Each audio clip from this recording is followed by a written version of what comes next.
Minutes, sponsored by Sinclair Heating and Cooling for 24/7 comfort on call. Well, hello, Brad. Greetings, Chris. Many things going on in the world of space. I want to give you a quick update. First of all, SpaceX Starship flew yesterday afternoon, picture perfect launch. In fact, just about everything with the mission was really nice, except for one little thing. Instead of catching the booster stage, the lower stage with those chopstick arms, it just wasn't correct, so they just let it go down, at least vertically, which is the way it needs to come down, into the Gulf of Mexico. The main ship itself enjoyed a 40-minute cruise, halfway suborbital, okay? One of the big things they accomplished is that they shut off the engines and were able to reignite them in space. Important, so they can navigate, correct. And then when this one came on down, they really pushed it a little bit of a sharper, steeper angle, more friction, more stress on the machine. 20,000 fewer, in fact, of those little heat tiles, just to see how strong is this thing, held up fine. And of course, then it also landed vertically as expected in the Indian Ocean. But Chris, we learned some other things about what's going to be coming up next. Are you ready for this? Yes. Whoa. Next year, 25 launches. In 2026, up to 100 launches. You have to remember, NASA has chosen this ship to bring astronauts to the moon. It's supposed to be in 2026. Don't know if they're going to make it on that timeline, but we're going to be seeing... I think they're probably pretty safe on the government contracts, though. I would think from this point forward for sure. Okay, I saw this in India today. So India is going to make a lunar space station by 2040 that is dedicated to their moon missions, because by 2040, India is going to have people on the moon. They're crowded up there.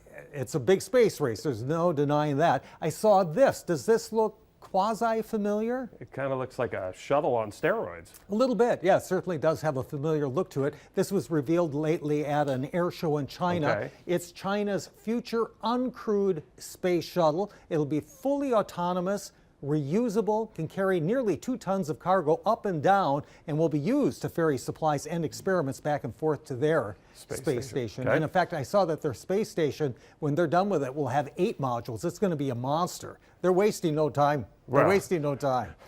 Send people to and from to the moon from there, right? Yes, they could.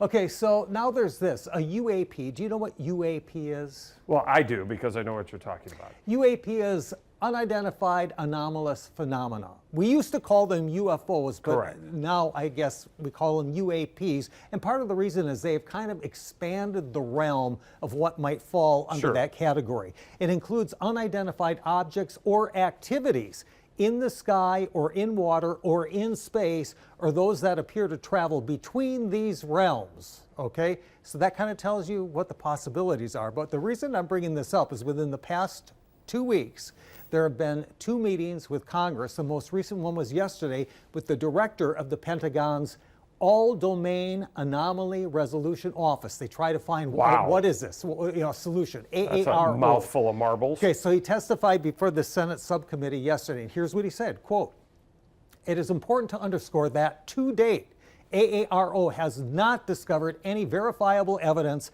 of extraterrestrial beings, activity, or technology." And then he went on to say, "We do have some very anomalous objects, however," and he added that if we learn something, Congress, you will be the first to know, and we will tell the American people as long as the information is not classified.